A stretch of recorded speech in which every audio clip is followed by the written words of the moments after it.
দশম শ্রেণীর ভৌতবিজ্ঞান ক্লাসে আজকে আমরা আলোচনা করব তড়িৎ চালক বল বা ইএমএফ। ধরো এই একটা বিন্দু আছে আর এই একটা বিন্দু আছে। এই বিন্দুটা নিম্ন বিভবে আছে, নিম্ন বিভব মানে নেগেটিভ আধানযুক্ত, আগের দিন বলেছিলাম। আর এটা আছে উচ্চ বিভব, তার মানে এটা পজিটিভ বিভবে আছে। ঠিক আছে, তাহলে এই দুটো বিন্দুকে যদি আমরা পরিবাহী তার দিয়ে যোগ করে দিই, তাহলে এদিক থেকে এদিকে ইলেকট্রন প্রবাহ হবে, আর উচ্চ বিভব থেকে নিম্ন বিভবের দিকে তড়িৎ প্রবাহ হবে। তড়িৎ প্রবাহ মানে পজিটিভ আধানের প্রবাহ মনে করা হয়। ঠিক আছে, আচ্ছা, এবার উচ্চ বিভব থেকে যদি ক্রমাগত নিম্ন বিভবের দিকে পজিটিভ আধান চলে যেতে থাকে, তাহলে এক সময় এই প্রবাহ বন্ধ হয়ে যাবে। তাহলে নিরবচ্ছিন্নভাবে তড়িৎ প্রবাহ যদি চালু রাখতে হয়, তাহলে এই দুটো বিন্দুর মধ্যে বিভবের পার্থক্য বজায় রাখতে হবে। সেটা কিভাবে করা যাবে? নিম্ন বিভব থেকে পজিটিভ আধানকে উচ্চ বিভবে নিয়ে যেতে হবে।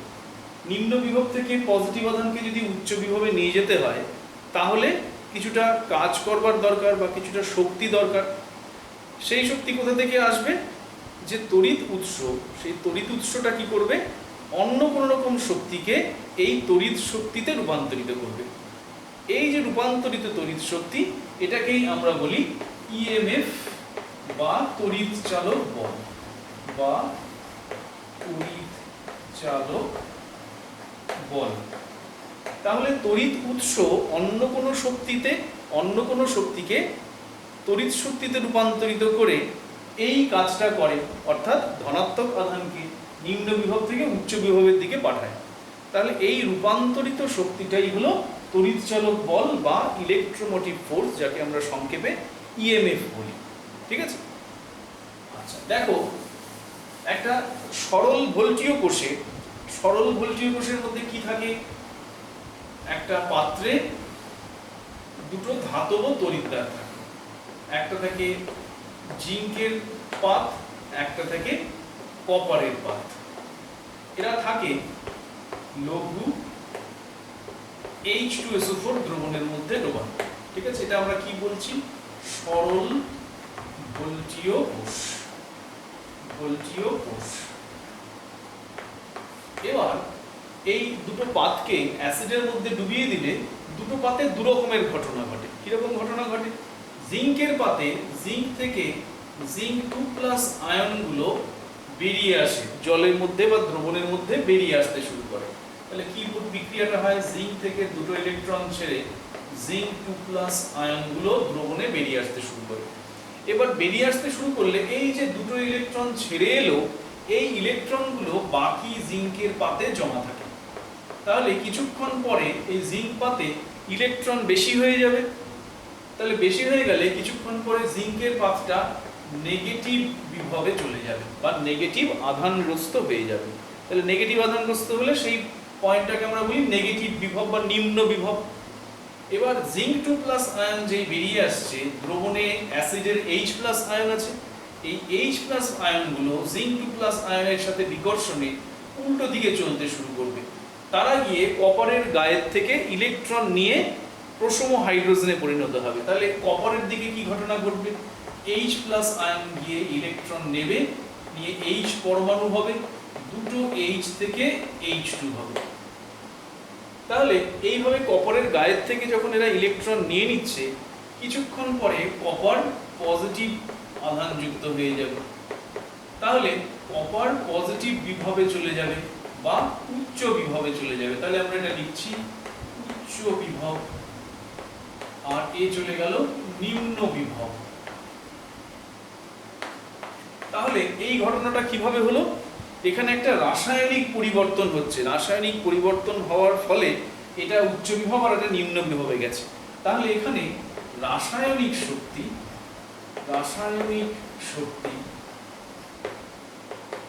তড়িৎ শক্তিতে রূপান্তরিত হয়েছে।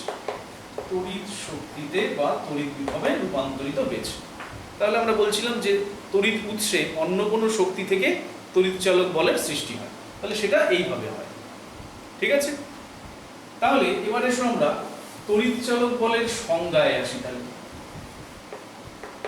তড়িৎচালক বলের সংজ্ঞা দেখো, একবার ভালো করে শুনলেই তোমার মনে থাকবে।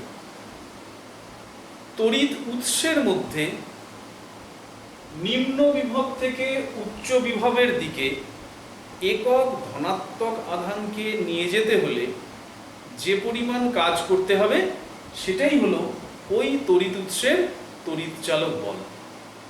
ঠিক আছে, আরেকবার বললাম একক ধনাত্মক আধানকে তড়িৎ উৎসের মধ্য দিয়ে নিম্ন বিভব বিন্দু থেকে উচ্চ বিভব বিন্দুতে নিয়ে যেতে হলে যে কাজ করতে হবে সেটাই হলো ওই তড়িৎ উৎসের তড়িৎচালক বল। ধরা যাক প্লাস কিউ পরিমাণ আধানকে নিম্ন বিভব বিন্দু থেকে উচ্চ বিভব বিন্দুতে তড়িৎ উৎসের মধ্যে নিয়ে যেতে কাজ করতে হচ্ছে ডাব্লিউ। তাহলে প্লাস 1 আধানকে নিয়ে যেতে কাজ করতে হবে W/Q। তাহলে এটাই হবে ওই তড়িৎ উৎসের ইএমএফ। তাহলে W/Q এটার একক যদি এসআই তে সব বসাই তাহলে ভোল্ট। তাহলে ইএমএফ বা তড়িৎচালক বল কাকে বলে আশা করি বুঝতে পারা গেল।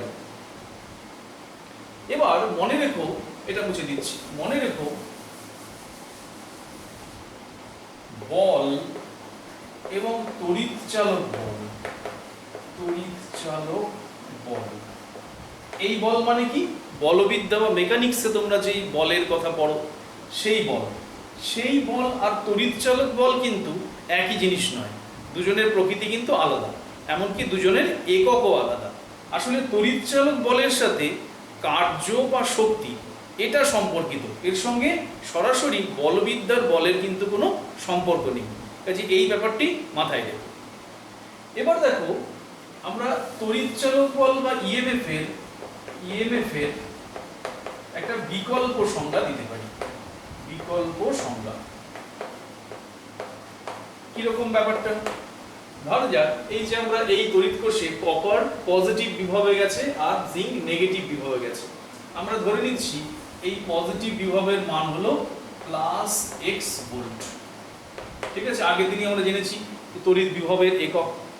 আর এটা নিম্ন বিভবে গেছে, নেগেটিভ বিভবে গেছে, ধরে নিচ্ছি এটা গেছে -y ভোল্ট। ঠিক আছে, তাহলে ইএমএফ দাঁড়াবে, ইএমএফ গণনা করা হবে কিভাবে? এই দুটো বিন্দুর বা দুটো তড়িৎদ্বারের যে বিভবের পার্থক্য, তার মানে এটা দাঁড়াবে প্লাস x মাইনাস y, তার মানে x প্লাস y ভোল্ট। তাহলে এই কোষের, এই সরল ভোল্টীয় কোষের তড়িৎচালক বলের মান হবে x প্লাস y ভোল্ট। প্রকৃতপক্ষে এই যে উপাদান দিয়ে সরল ভোল্টীয় কোষটা তৈরি হয়েছে এর ক্ষেত্রে তড়িৎচালক বলের মান পাওয়া যায় 1.08 ভোল্ট। ঠিক আছে, তাহলে এখান থেকে আমরা তড়িৎচালক বলের আরেকটা সংজ্ঞা দিতে পারি। যে কোনো তড়িৎ কোষে, দেখো এখানে এই যে দুটো তড়িৎদ্বার, এদের মধ্যে যদি তার দিয়ে যোগ করা হতো তাহলে তড়িৎ প্রবাহ শুরু হতো, কিন্তু এখানে আমরা এখনো তার দিয়ে যোগ করা দেখাইনি। তাহলে কোনো তড়িৎ কোষে যেখানে তার দিয়ে তড়িৎদ্বার দুটো যুক্ত করা নেই সেটাকে বলা হয় মুক্ত বর্তনী, আর তড়িৎদ্বার দুটো যদি তার দিয়ে যুক্ত থাকে তাহলে সেটাকে বলা হয় বদ্ধ বর্তনী। তাহলে আমরা ইএমএফ এর সংজ্ঞায় বলবো কোনো তড়িৎ কোষের মুক্ত বর্তনী অবস্থায় তড়িৎদ্বার দুটির মধ্যে বিভবের যে পার্থক্য সেটাই হলো তড়িৎচালক বল। কি বললাম? মুক্ত বর্তনী অবস্থায় কোনো তড়িৎ কোষের দুটো তড়িৎদ্বারের মধ্যে বিভবের যে পার্থক্য, যেটা আমরা এখানে x প্লাস y লিখেছি, তাকেই বলা হয় ওই তড়িৎ কোষের তড়িৎচালক বল। ঠিক আছে, আশা করি বুঝতে কিছু অসুবিধা নেই। এবার ধরা যাক একটা প্রশ্ন এলো, তড়িৎ কোষের ইএমএফ ইকুয়াল টু 1.5 ভোল্ট বলতে কি বোঝায়? ঠিক আছে, এরকম প্রশ্ন প্রায়ই আসে। তাহলে তুমি বলতে পারো কি তুমি এক নম্বর বলতে পারো, এই যে একটু আগে দুটো সংজ্ঞা লিখেছো সেই দুটো সংজ্ঞাকেই ঘুরিয়ে বলছো যে মুক্ত বর্তনীতে ওই তড়িৎ কোষের দুটো তড়িৎদ্বারের মধ্যে বিভবের পার্থক্য হলো 1.5 ভোল্ট। ঠিক আছে, মুক্ত বর্তনীতে ওই তড়িৎ কোষের তড়িৎদ্বার দুটির মধ্যে বিভবের পার্থক্য হলো 1.5 ভোল্ট। দ্বিতীয় আরেকটা কি বলতে পারো, ওই তড়িৎ কোষের মধ্য দিয়ে নিম্ন বিভব থেকে উচ্চ বিভব বিন্দুতে যদি 1 কুলম্ব তড়িতাধানকে নিয়ে যাওয়া হয় তাহলে 1.5 জুল কার্য করা হবে। কি বললাম, যদি ওই তড়িৎ কোষের ভেতরে নিম্ন বিভব বিন্দু থেকে উচ্চ বিভব বিন্দুতে 1 কুলম্ব পজিটিভ আধানকে নিয়ে যাওয়া হয় তবে কৃতকার্য হবে 1.5 জুল। ঠিক আছে, তাহলে এই যে আমরা তড়িৎচালক বলের কথা বললাম, এই তড়িৎচালক বলের মান তাহলে আমরা এখানে লিখছি কোষের তড়িৎচালক বলের মান কোন কোন বিষয়ের উপর নির্ভর করে, কোন কোন বিষয়ের উপর নির্ভর করে।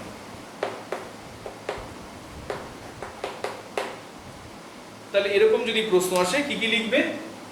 1 নম্বর হচ্ছে তড়িৎদ্বারের প্রকৃতি, তড়িৎদ্বার হিসেবে তুমি কোন ধাতুর পাত ব্যবহার করেছো তার উপর নির্ভর করবে ওই কোষের তড়িৎচালক বল। 2 নম্বর হলো তড়িৎ বিশ্লেষ্য পদার্থের প্রকৃতি। তাহলে তড়িৎচালক বলের মান কি তড়িৎ বিশ্লেষ্য পদার্থ ব্যবহার করেছো তার উপরেও নির্ভর করবে। আচ্ছা বলো দেখি, একই উপাদানে তৈরি করেছো, একটা বেশ ছোট সাইজের সরল ভোল্টীয় কোষ আর একটা অনেক বড় সাইজের সরল ভোল্টীয় কোষ, তো দুটোর মধ্যে কি পার্থক্য দেখা যাবে, দুটোর মধ্যে কিসে পার্থক্য হবে? দেখো এখান থেকে আমরা দেখছি যে তড়িৎদ্বারের প্রকৃতি আর তড়িৎ বিশ্লেষ্য পদার্থের প্রকৃতি যদি একই হয় তাহলে তুমি ছোট আকারেরই বানাও আর বড় আকারেরই বানাও, তড়িৎচালক বলের মান কিন্তু তুমি একই পাবে। তাহলে এই দু ধরনের কোষের মধ্যে পার্থক্য কি হবে? আসলে বড় যেই কোষটা তার মধ্যে জ্বালানির পরিমাণ বেশি, তার মানে সেখানে ধাতব পাতগুলো আরো বড় আকারের, তড়িৎ বিশ্লেষ্য পদার্থ অনেক বেশি পরিমাণে আছে, তার মানে সেখান থেকে তুমি আরো বেশি পরিমাণে তড়িৎ প্রবাহ পাবে, তার মানে তুমি ওখানে আরো অনেকক্ষণ ধরে সেই কোষটাকে ব্যবহার করতে পারবে। ছোট আকারের একটা কোষ হলে সে বেশিক্ষণ চলবে না, সে বেশিক্ষণ তড়িৎ প্রবাহ দিতে পারবে না, শুধু এইটুকু পার্থক্য। কিন্তু দুজনের ক্ষেত্রে কিন্তু ছোট কোষ আর বড় কোষ দুজনেরই কিন্তু তড়িৎচালক বলের মান একই হবে। ঠিক আছে, এবার আমরা আরেকটা প্রসঙ্গের কথা বলি। ইএমএফ এর উৎপত্তি কোথায় হয়, বা ইএমএফ এর অস্তিত্ব কোথায় আছে, তড়িৎ কোষের মধ্যে ইএমএফ এর অস্তিত্ব কোথায় আছে বা কোথায় এটা উৎপন্ন হচ্ছে। আচ্ছা এবার একটু সরল ভোল্টীয় কোষের যে ছবিটা একটু আগে গেছিলাম মনে করে দেখো, সেখানে রাসায়নিক বিক্রিয়াটা কোথায় হচ্ছিল? ধাতুর পৃষ্ঠতল এবং তড়িৎ বিশ্লেষ্য তরল এই দুটো যেখানে মিশেছে বা দুটো পরস্পরকে স্পর্শ করে আছে সেই স্পর্শতলে বিক্রিয়াটা হচ্ছিল, এবং তার ফলেই একজন পজিটিভ বিভবে যাচ্ছিল আর একজন নেগেটিভ বিভবে যাচ্ছিল। তাহলে যদি বলা হয় ইএমএফ এর উৎপত্তি কোথায় হয় তাহলে বলতে হবে তড়িৎদ্বার ও সক্রিয় তড়িৎ বিশ্লেষ্য দ্রবণের স্পর্শতল, তার মানে দুটো জিনিস যেখানে পরস্পরকে স্পর্শ করেছে। ঠিক আছে, আশা করি তড়িৎচালক বল বা ইএমএফ কাকে বলে, বা কোনো একটা কোষের তড়িৎচালক বলের মান এত বলতে কি বোঝায়, সেটা নিয়ে তোমাদের কোনো আর সংশয় থাকলো না। এরপরে আমরা আবার পরবর্তী ক্লাসে এই অধ্যায়ের বাকি অংশ আলোচনা করব।